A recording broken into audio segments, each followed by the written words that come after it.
What's up, government seekers? Sorry for the delay. We were having a crisis.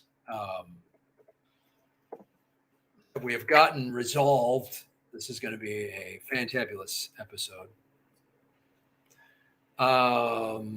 Like, share, and subscribe if you're watching this on whatever platform. If you're watching this on mine, make sure.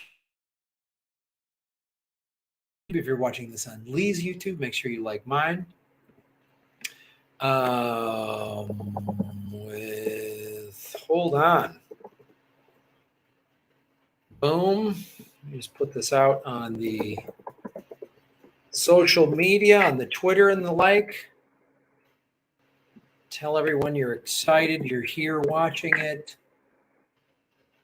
All those little help, those little liking, subscribe, all that stuff helps.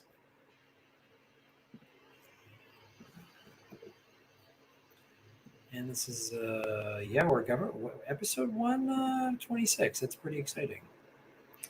It's pretty exciting. I'm getting it set up on Rockfin as we speak. Boom. That's up and running. Can everybody see and hear me okay?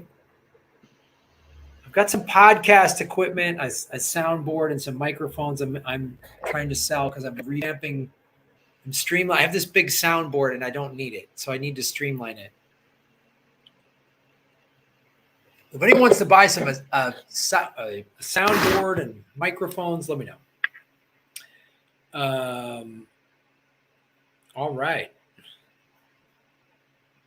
Ladies and gentlemen, it's time for the two most censored comedians in America doing government secrets, episode 126 with Lee Camp and Bill Wood. Dude, I do this show half asleep with one eye open most weeks. And then starting late is that's the final arrow in the chest. That's got to be great for you. I just tried to string it out. I was hoping if I waited long enough, I would just see you like nodding off and not. That's what I was kind of hoping. My scene is just a corner of my head, like my ear. And you're just like twitching in your sleep and mumbling and just like, that's what I was hoping for. My sincere apologies, Lee Camp, for starting at this. That's all right, man. I will talk fast. So we limited time. No, how you doing? I'm outstanding, buddy. I'm really I'm good. I'm going to El Salvador next week, so I think we're gonna have to just say no show. Okay. Or we can do it late. Why don't we say we'll have a show and it'll just be me showing up and waiting for you. That'll be the episode. I love that idea. I absolutely love that idea. So you're gonna pay for everything on your trip with Bitcoin? That's what it sounds like. I just spoke to this woman that's gonna she's a tour guide who's gonna show me around, and she's sent me this app I need to get to pay with everything on Bitcoin. She said about 50% of the businesses in the capital city of San Salvador are still using cash. And she told me to bring some US dollars, but she said like Bitcoin Beach, which is El Tunco Beach, she said that's 100% Bitcoin. And most of the country. It's like 75% Bitcoin and then 25% live chickens. So you pay with live chickens for everything else. Sure, absolutely. So I'm going to be doing that. I'm really curious to see. I was just talking to a buddy of mine today. He was there like 10 years ago, and he said, yeah, it was beautiful, but there was a lot of corruption, and everyone was like had to pay off the drug cartel and all that. I'm setting up interviews with like Max Kaiser and his wife, and I want to speak to just some locals and stuff. And I'm gonna be there for like 8-9 days. I'm excited. Cool, man. Live it up. Live it up indeed, Lee Camp. So I feel like your segment this week. Mine's pretty funny. Yours is pretty funny. So let's end with it. Well, it's always better to end with the funny one. And in fact, I don't think anyone dies in mine, which is very rare for us. Even in my episode about how dumb American lawns are, 2 people died. Somebody Yeah. died. A kid got hit by a lawnmower, I think. Yeah. The American lawn escapades. Since I'm going to Central America, I just felt like I was going to do some stuff about the CIA in Nicaragua. First I was looking up toxic spills in America, and there's so many of them. I was like overloaded. I couldn't. Yeah, no, you can't just Google toxic spills. You know, like apparently there's like 1,000 pipeline leaks a year. It's most of them are either covered up or they're not quite big enough to make mainstream news. Yeah, and I was like, this is overwhelming. I can't even. There was. And then all of the ships, like toxic spilling ship. I was like, I can't. Yeah. No, you got to be very specific if you want a reasonable number of leaks. You got to be. I just want benzene in Idaho. There's 48 there. That was the only. I just want fluffernutter leaks in Poughkeepsie. Well, I'm a big proponent of that fluffernutter pipeline that they're running down from, I think it's Grand Rapids, Michigan to Tulsa. I think that's a great pipeline. Yep. Yeah, I was so overwhelmed that I was just like, I'm just going to do a good old-fashioned CIA operation. I just can't even. This is too much. I love that you started out thinking, I need to cover something other than a CIA operation. And you typed in 4 words and you were like, I think I'll cover a CIA operation. This is too much. It's just like, I was reading one page and then another page. I was like, can we boil it down to the history? You do realize, Graham, that ChatGPT has eliminated like 80% of all reading. You just say, summarize this article for me and it'll tell you what you need to know. I have watched all of the Terminator movies, so I will not be participating in that. And yeah, just like people said they weren't participating in cell phones. We see how that ended. Yeah. Yeah, the difference is cell phones aren't going to rise up and attack us. I think that's what ChatGPT at any moment now, within the next couple of weeks, could just get a hold of the launch codes, and then it's lights out. Oh yeah. Something we haven't covered is that some of the like nuclear codes are still on floppy disks and shit. So yeah, ChatGPT will have the nukes. I'd say 2 to 3 weeks. Yeah.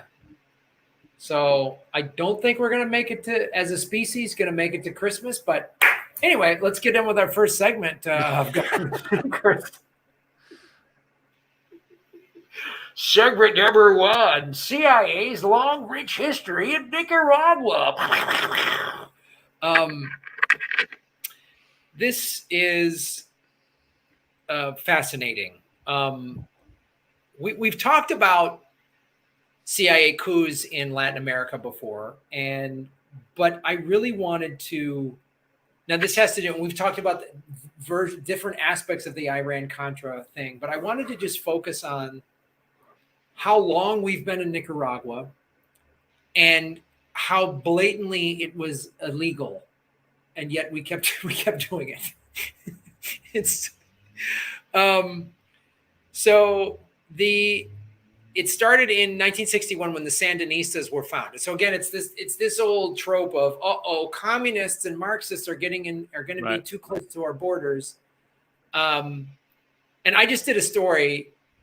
This kind of ties in, like if we're so worried about the commies coming on our borders. I just did a story yesterday because a Patreon member of my show, a Political Vigilante, sent this to me, that there's evidence, and like a Spanish-speaking channel in Mexico, obviously Spanish-speaking, but a major media outlet in Mexico was showing how weapons that we gave or sold or used in Ukraine somehow got put on the black market and are now in the hands of Mexican drug cartels.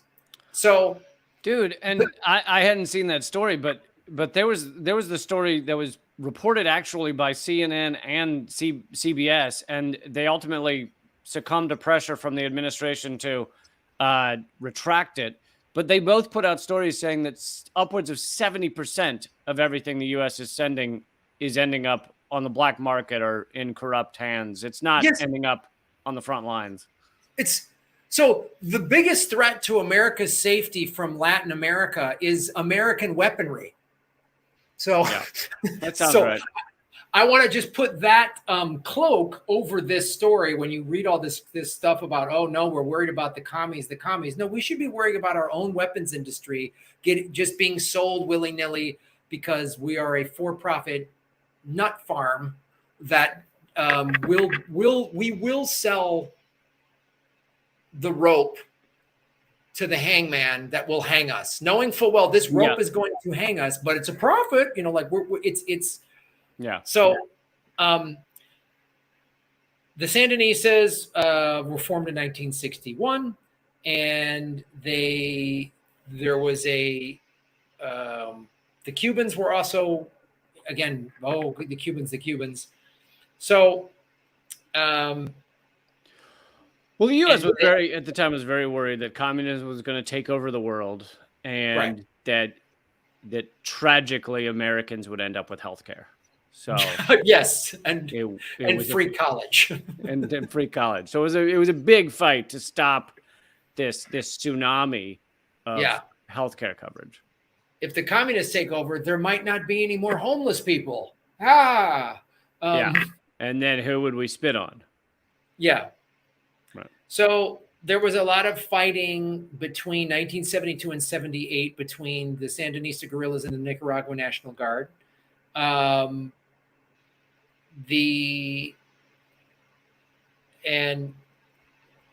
there was non-Marxist groups anyway. So there was a Somoza government, right? In February of 1979, the United States suspended all foreign aid to Nicaragua due to Somoza's unwillingness to compromise. On July 14, on behalf of delicious. They're those little things. Yeah, it's like an empanada. Yeah. So a Somoza government sounds awesome. I mean, I would put that above Bitcoin government, honestly. Same here, Lee Camp. So on July 14th, 1979, President Jimmy Carter and Secretary of State Cyrus Vance sent a letter that urged Somoza to end the status quo and start a transition process following the OAS recommendation. So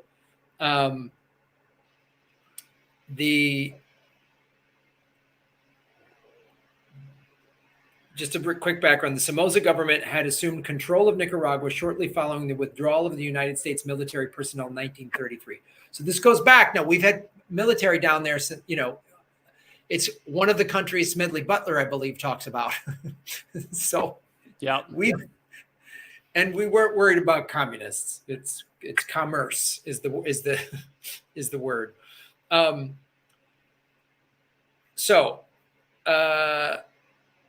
When Somoza fled the country, the Sandinista forces quickly assumed power in Managua, and the United States quickly moved to recognize the legitimacy of the new government and offer aid. However,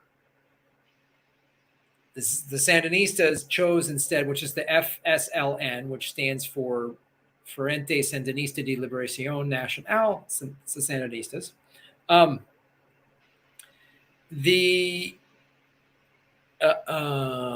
Where is it? Okay.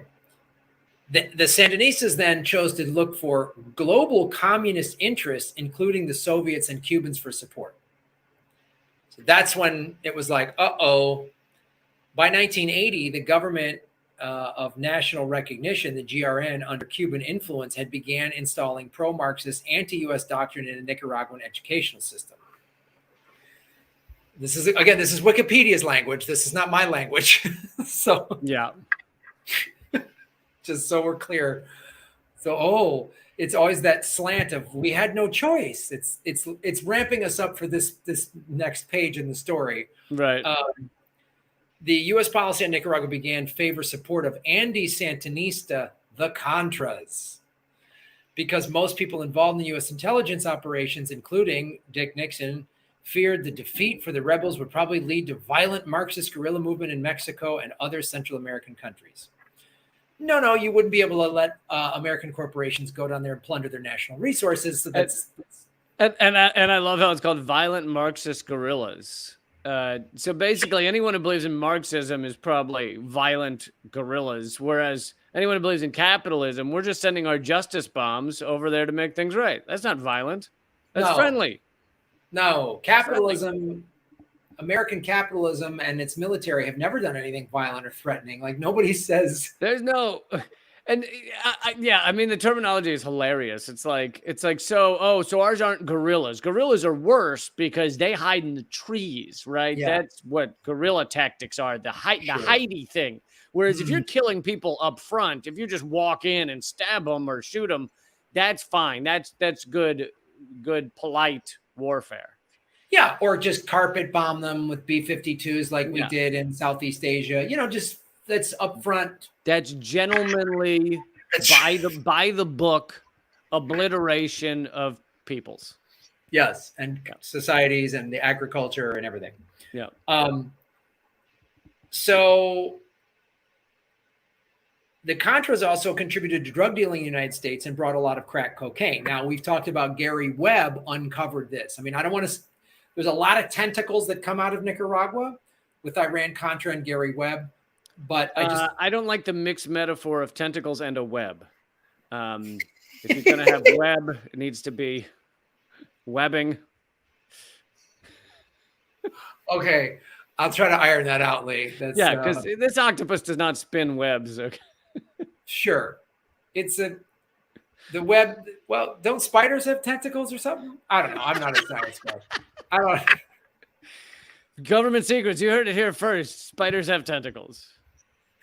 Estonia's near something. Spiders have tentacles. I mean, these are the moments people come to trust us. They go, man, he broke the news on Estonia being near places and spiders having tentacles. You heard it here first. A lot of people didn't know, thought Estonia was an island all alone in the middle of nowhere. Yeah. Nope. But it turns out it's not. It's an actual country that's near things. Which countries we don't know yet because I haven't had the time to open up a map. But we're still investigating. But we're pretty sure it's near things. There are things. If any of our audience has definitive information on what Estonia is near, please send it to us because this is breaking news. And also, people have just not given octopus webs their due. I mean, the fact that octopus are able to spin webs is something that should be talked about. It really should.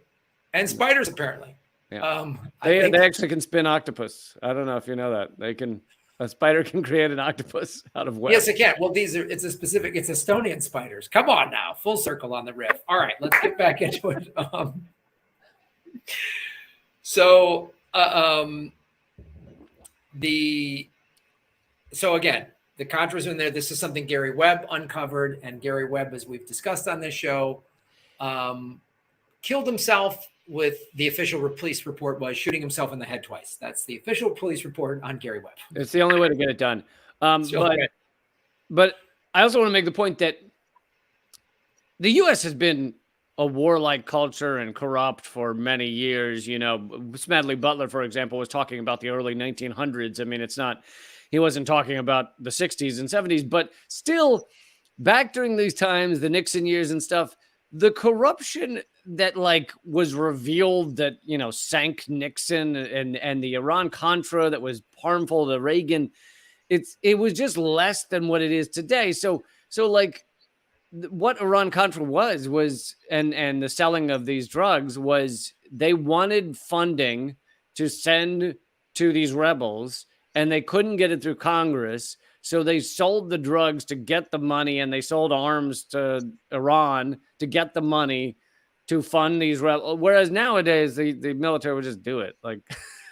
Oh yeah. Now, I mean, I know it's like, look at, Seymour Hersh, we've talked about this before, reveals that, we blew up Nord Stream pipeline and he's just dismissed. It's not even there's not even a cover up. It's just nope. Massive war crimes are just ignored or accepted Yes. Yeah.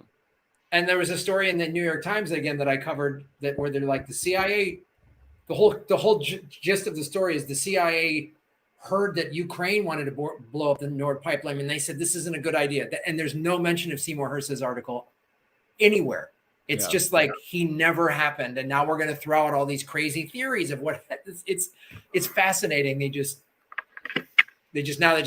do it and then just say no. It wasn't the latest. The latest revelation was that Biden knew that the Ukrainians were going to blow up the pipeline 3 months in advance, and he didn't do anything about it. And I'm like, yeah, that's all that went down. It was just Biden looked the other way. That's right. And let's stir up a fake controversy to distract people from the fact that Biden blew up the pipeline. It's amazing once you pay attention to this. So someone in the chat's talking about my coffee cup. I don't think this is the one other people have. No, this is the Abby Martin show from way back. Nice. Speaking of coffee cups, folks, you can go to patreon.com/government secrets and get a government secrets coffee mug. Yep. ABP, always be plugging. It's true. So the Contras were members of the old Somoza regime ousted by the Sandinistas, which we backed. Later, through the recruitment efforts of the CIA, the group became supplemented by mercenary guerrillas and was extensively trained by the CIA. Eventually, due to the U.S. alliance with Great Britain during the Falklands War, Argentina withdrew support for these programs, and the CIA had to relocate their training sites to Honduras. Oh, it's dude. And the only thing I hate worse than moving is when you got to move your secret guerrilla training site. I know it's a lot of boxes. Yeah. Oh, yeah. And all the torture stuff has to go into a whole separate bin. It's like and the movers inevitably break, one of the ball tasers that you had really valued. Yeah. Oh, it's so much work. The hoses, you got to get a whole new set of hoses. It's just I don't want to deal with it. Mm-hmm. The CIA carried out the Nicaraguan operation based on military intelligence, indicating the Sandinista government had close ties to Cuban and Soviet governments. So we were spying on their government, which represented a strategic threat to the U.S. U.S. policy planners also feared that the success of democracy and socialism in Nicaragua would inspire revolutions across the continent. This is the key line here, thereby challenging U.S. Hegemony and the interests of Western corporations. The real motive. Yeah. Appears. I think. How was it phrased again? Challenging U.S. security. It is the challenging U.S. hegemony and the interests of Western corporations. Which U.S. hegemony is the interests of Western corporations. That is what it is. You don't have to say the second part. They're not. Western corporations are the United States empire. That is what it is. Yeah. So, at this time, the Sandinistas were building their military to a level that was disproportionate for the size of Nicaragua. The U.S. saw this as a Soviet-backed push for power in the region. Again, no mention by WikiLeaks or any of at this time, what were we doing? We were fortifying all these bases. Wikipedia. Pardon? You mean Wikipedia? You said WikiLeaks. Oh, sorry, Wikipedia. My fault. Wikipedia. There's no mention of all of the military bases we had been pouring billions of dollars into to surround the Soviet Union that we still have today. Right. This is a common theme of U.S. media going up to today is, oh my God, the Soviet Union, now Russia has a military base in whatever country. Oh my God, China has a military base. It's like China has one military base outside of China. Russia has 18 military bases outside of Russia. Almost all of them are in the former Soviet bloc. So they're allied countries. So 18 versus 800. It's not even a competition. And yet we freak out. The articles of us losing our mind when China put a military base in Djibouti was crazy. Crazy. It's 800 to 1. I mean, so... Yeah, I've talked about this before. If we cut our military budget in half, our current budget, we would still outspend China and Russia by $200 billion a year. Yeah. if we cut ours in half. Another fun way to look at it is the U.S. military budget is more than 144 countries on this earth combined. Yes. Just fantastic.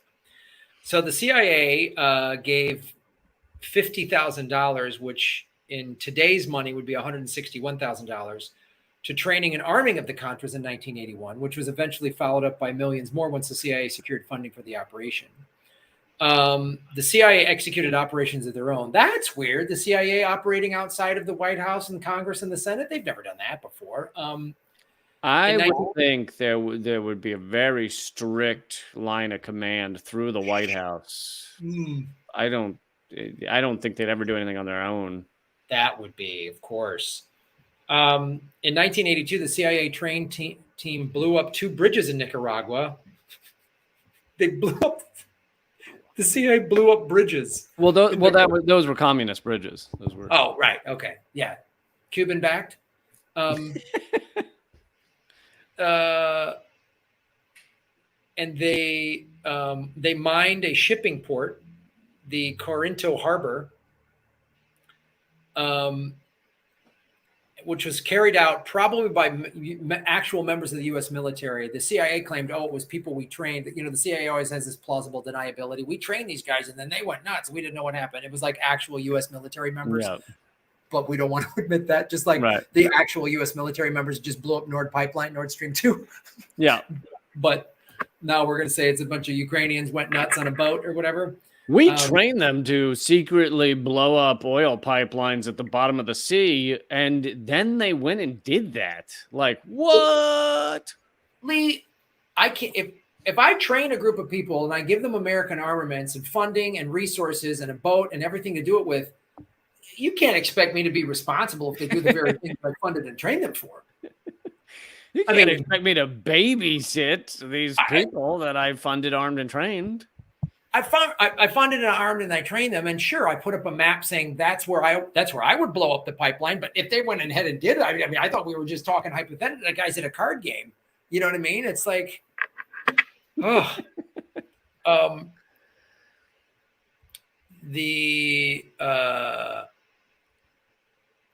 the mining of the port eventually backfired and became somewhat of a self-fulfilling prophecy for the U.S. And the Sacs actually drove the Sandinista government closer to the Soviet Union because it needed petroleum imports. So once again, our stupid plan, like we're going to deny them oil from America. Okay, we'll get it from Russia. Wait. No. Well, that's what I've been increasingly trying to point out in a lot of my live streams is, yes, these people that plan these things, they're sociopaths. They have no empathy for fellow humans or the victims of their crimes. But they're also kind of morons. So it's like it's sociopathic morons. It's not evil geniuses. No.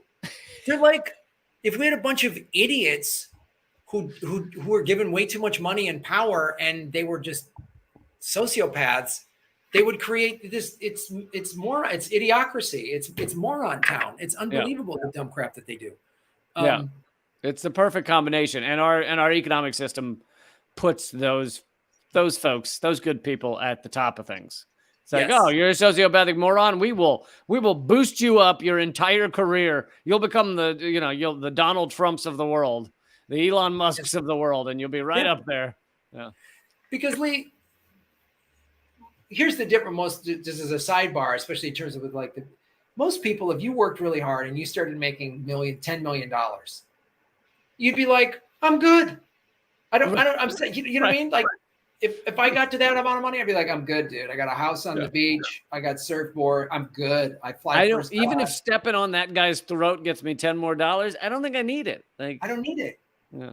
I don't need it. And the difference is those sociopaths make their first 10 million and go, it's not enough. I need 100 million. And then they go, I need $1 billion. I need $2 billion. Like it's never enough. They go, they're nuts. So when this plan backfired and the Sandinista government then just started getting Russian imports, which were like the whole goal was no more Russian influence. And now here's more Russian influence because we're so dumb we blocked their harbors from our own oil. April 1, 1981, President Reagan formally suspended economic assistance to the Nicaraguan government. The Reagan administration was waging war through the use of economic sanctions, of course. That always works. This was done under Section 533F of the International Security and Development Cooperation Act of 1980. In April of 81 too, Reagan felt like he had irrefutable evidence that the Nicaraguan government was shipping weapons from Cuba to insurgents in El Salvador. The United States saw the Sandinistas as communists and felt the need to stop them. Congress viewed the Reagan administration's anti-Sandinista policies with extreme skepticism. You got to remember, in the 80s, Congress was controlled by the Democrats. And back then, being a Democrat meant a little more. The real shift of like the Democrats are pro-war, pro-corporate everything, that happened under Clinton mainly. Yeah, that was the Clinton shift when Clinton basically made the Democratic Party Republican light. Just like, yeah, that's about it.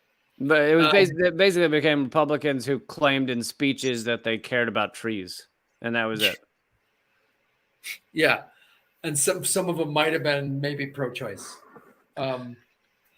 So the Congress viewed the Reagan administration's anti-Sandinista policies with extreme skepticism and were under the impression that the true goal of the CIA operation in Nicaragua was to overthrow the Sandinista government. Remember back when the Congress used to like hold the CIA accountable? That was the last time, was in the 80s.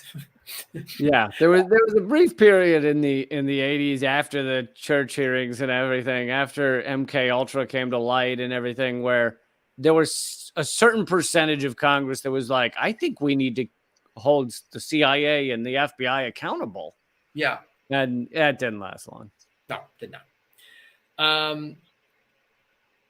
So Congress efforts resulted in the passage of an amendment in late 1982 introduced by Representative Edward P. Boland for the fiscal year of 1983 in the Defense Appropriations Bill. This is the first of a series of Boland amendments prohibiting the CIA, principal conduit of covert American support to the Contras, from spending any money for the purpose of overthrowing the government of Nicaragua.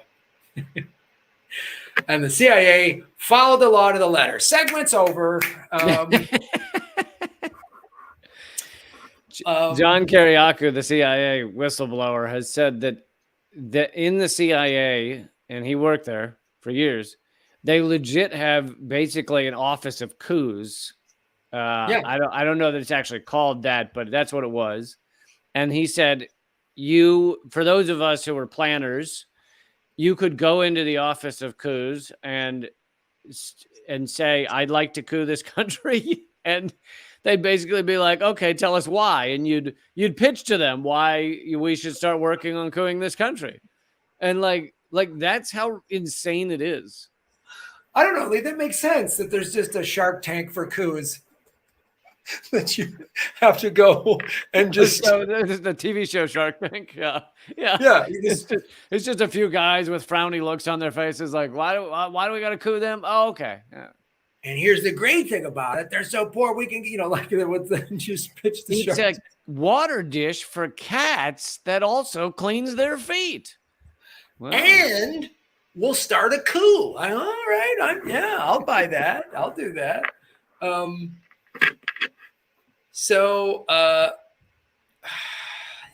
don't know if this is going to catch you off guard, but after that, they said the CIA couldn't do that. The CIA, however, interpreted the purpose stated in the phrase as the purpose of the CIA rather than the purpose of the end user. Rather than the purpose of what? The end user? Yeah. So what the CIA did in a very well-funded word salad, they argued that since the purpose of the CIA was not to overthrow the government, the money and military assistance went to the people who had this goal that didn't matter. So it's like, I'm the CIA. I don't want you to overthrow the government, but I'm going to give you a bunch of money. And if you do that to overthrow the government, if you happen to overthrow the government, if you happen to have a little room on your calendar to kill some officials and take over, I wouldn't be upset. I'm going to give you this money and I'm going to turn around. And if you overthrow a government and I come back and I didn't know. So it's It reminds me of like the thing a lot of states are doing where you can't technically sell weed, but you can charge people $50 for a cookie and then give them the weed Right. as a gift. That's what the CIA was doing with coups. They were like, here's $5 million and some guns. Now it's not for a coup. It's in exchange for the cookies you're going to give me, but you might use them for a coup. All I'm saying is this money and guns is helpful with a coup. Should somebody want to use it for one? I'm not saying you should. Let's just say the CIA got a lot of cookies from Nicaragua. These guys, I didn't cheat on my wife. I tripped and fell, and a naked woman was underneath me, and I was trying to get my dick out of her, but I kept going in and out, and I kept falling, and then going back and in, and I couldn't. That's how I couldn't. So, well, I wasn't. My intention was not to cheat. My intention was to go to the store while having a hard on and being naked. I tripped and fell onto right. a woman that's been sending me sexy photos, sending me vag pics. Yes. So the subsequent lack of change in the Nicaraguan operation significantly contributed to the eventual further restrictions imposed by Congress in the second version of the amendment, which no one followed at all. And this went all the way through into the 80s and the drug allegations. There's a whole nother segment to go into the drug, then we're getting into the link with Iran. And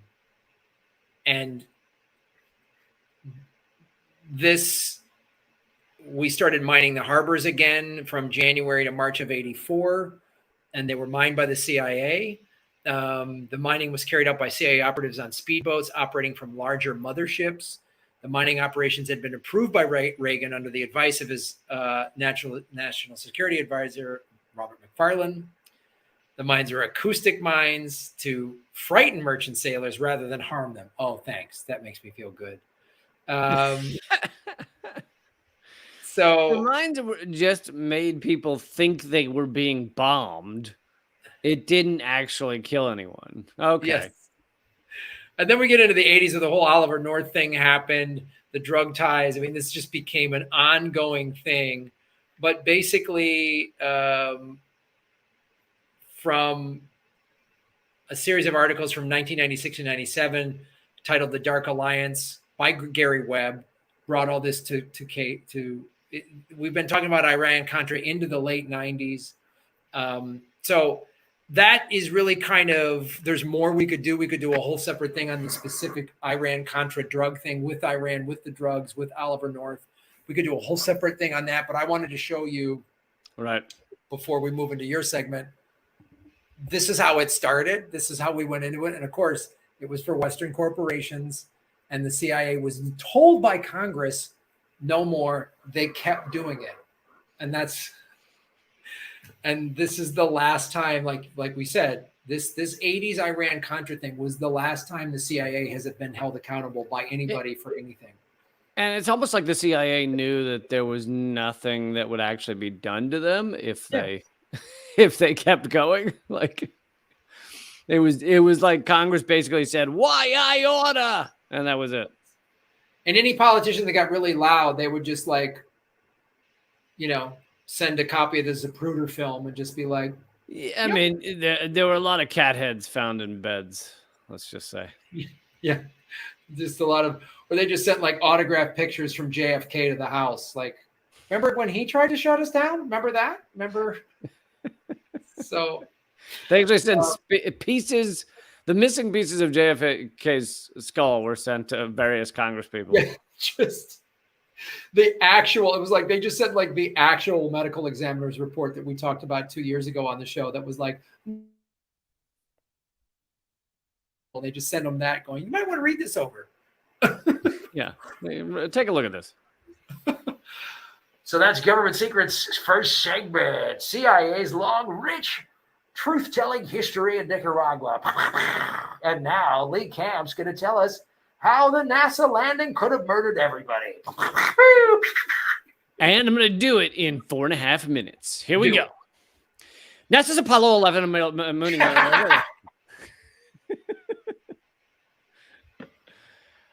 All right. So,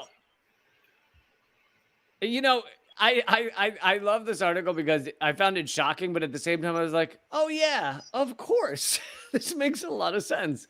So, picture we're deciding to go to the moon and we're thinking about all the risks and everything. And obviously, there's a risk to the astronauts. You know, they could blow up and everything else.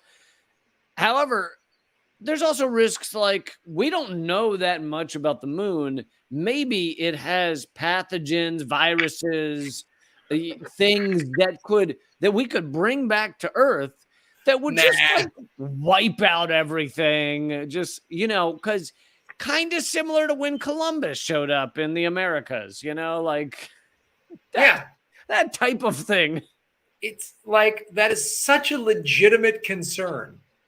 Especially if aliens land here, but like we're literally going to a celestial object that could have who knows what on it. We bring back one space rock and everyone's done, and there's nothing we can do about it.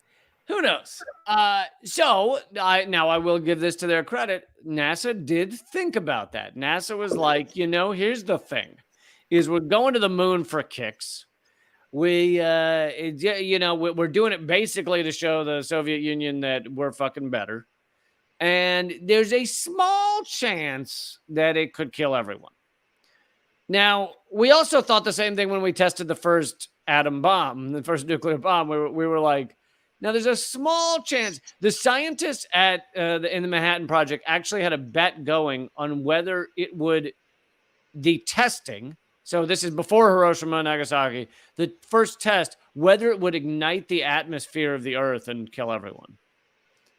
There was actually a wager going as to whether that would happen. Now, most of the scientists said no. But there was a small portion who said, perhaps. Well, those guys, the only thing about those guys, it would have been hard for them to collect their bet had they been right. I mean, that's the thing. You're unlikely to collect the bet.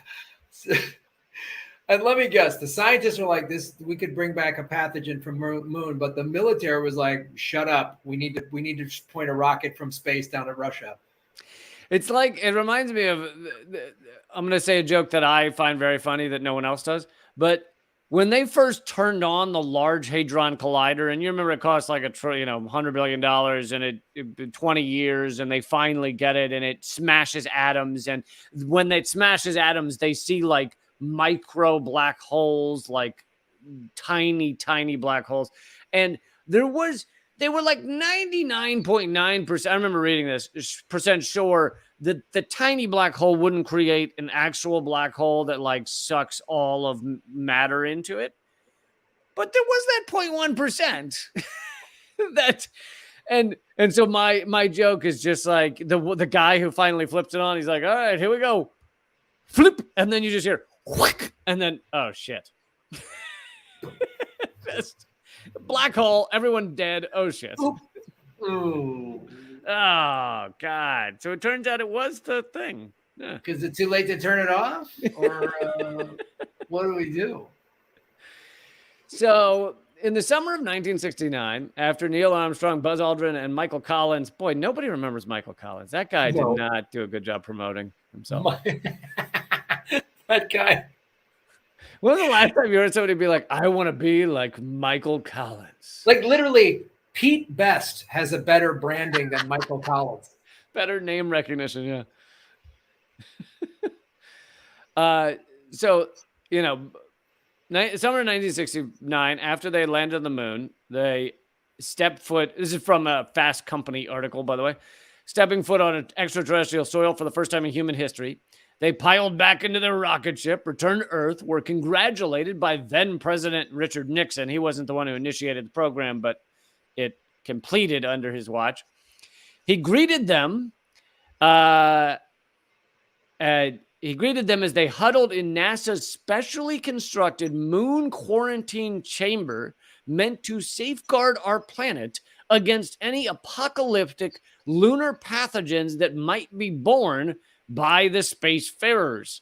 And an iconic image was snapped. Here, I'll give you this so you can put it up.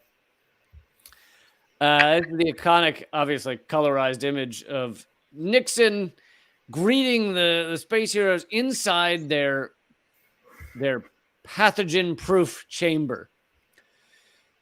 But according to a June study from Georgetown University, more than half a century later, those planetary defense efforts may have been a bit of a farce. Here's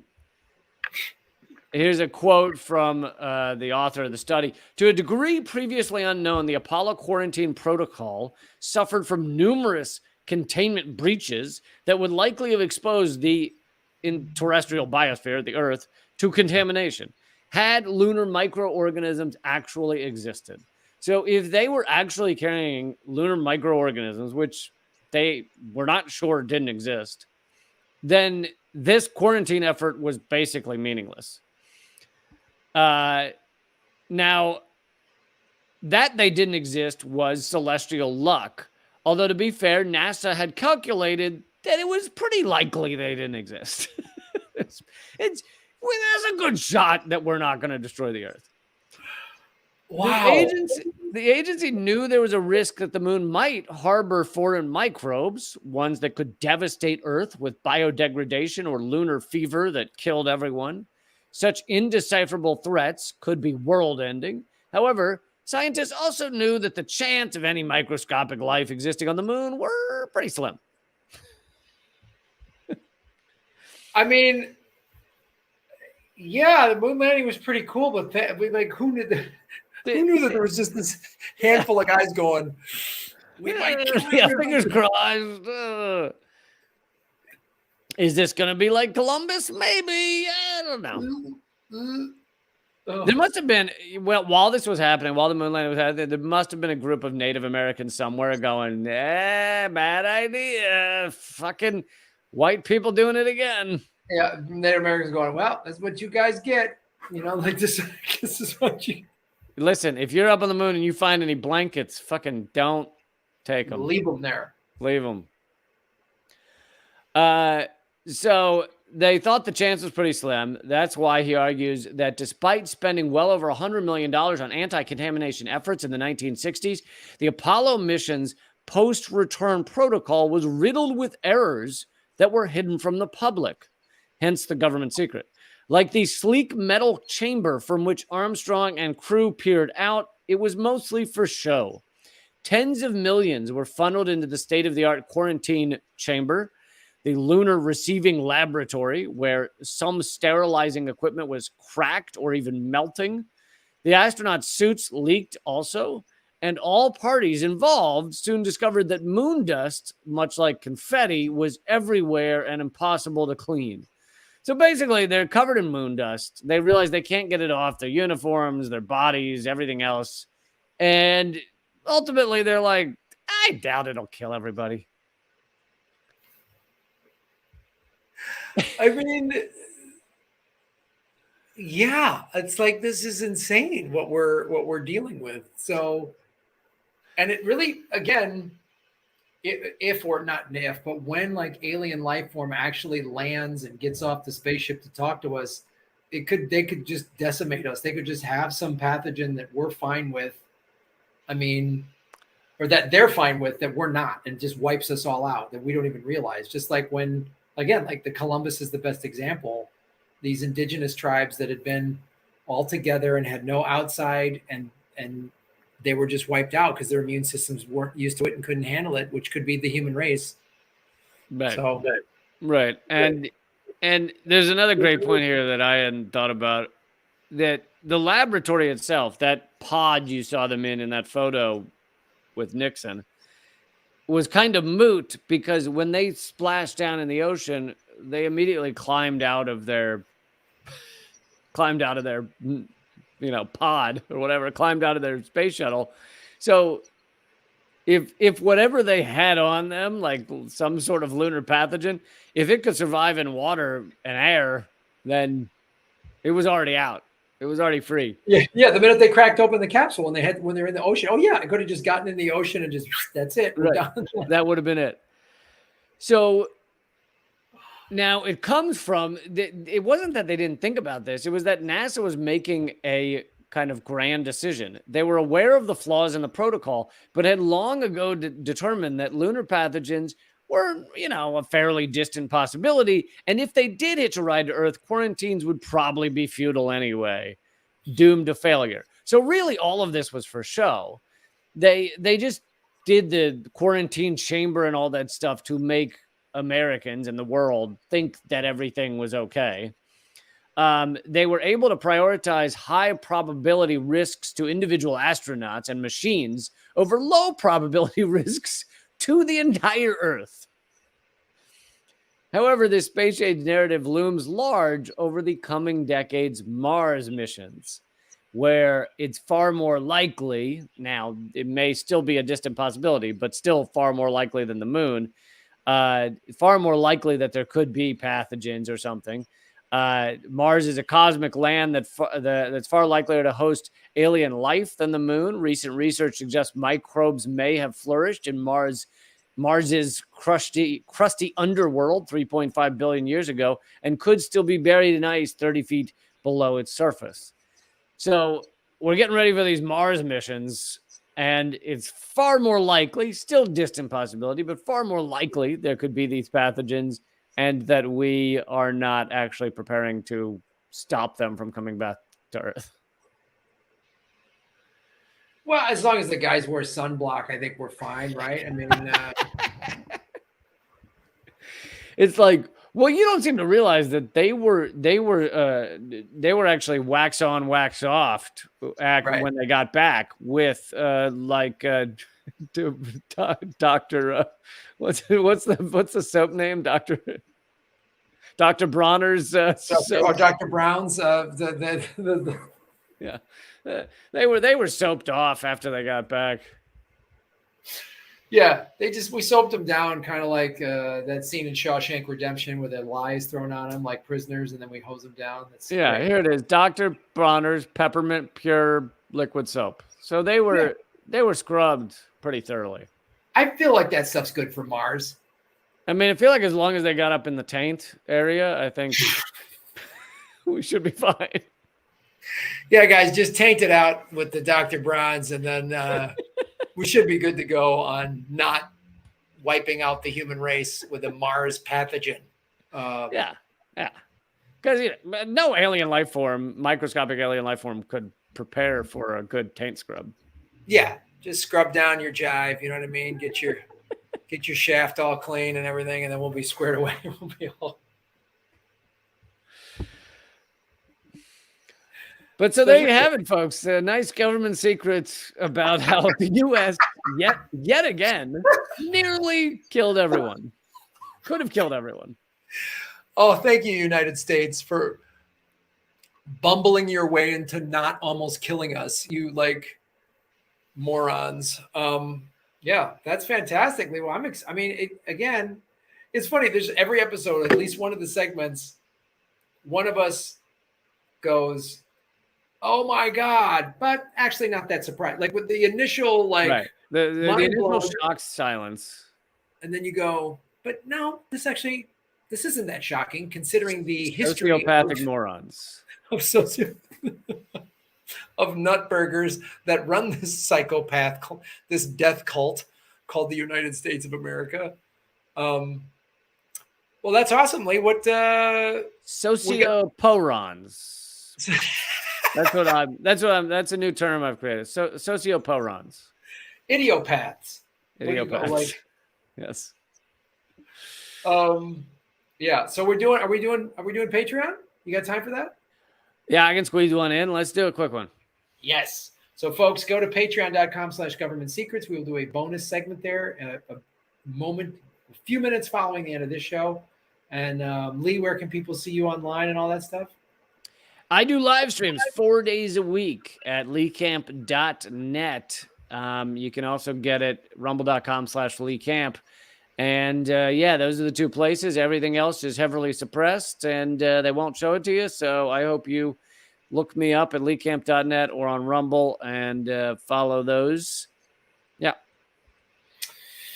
Folks, please watch my comedy special on YouTube called Manifest It. You can just go to YouTube and type in Graham Elwood Manifest It, or you can go to grahamelwood.com. You can watch it there. Also sign up for my newsletter. I've got some tour dates that I'm going to be announcing soon in San Diego.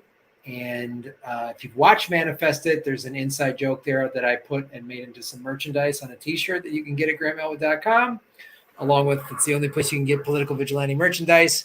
And please subscribe to my channel and help me out. I have been demonetized by YouTube for over 2 years, so I can use your help. I've been censored. I'm going on a bunch of political podcasts to talk about my censorship. My special as well. My special has been censored. So any help you guys can do, I would greatly appreciate it. So this has been Government Secrets, episode 126, CIA following the law in Nicaragua, and the NASA almost killing Americans and the world. And for those joining us at patreon.com/government secrets, the moment you become a member, you get access to over 30 extra episodes. So we're going to go do one right now. Yes, you can watch it live or whenever you want. All right, All my right, friend. see you in a minute. Later.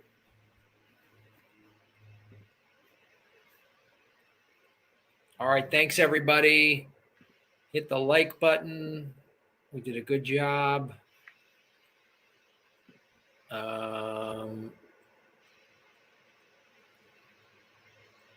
Thank you.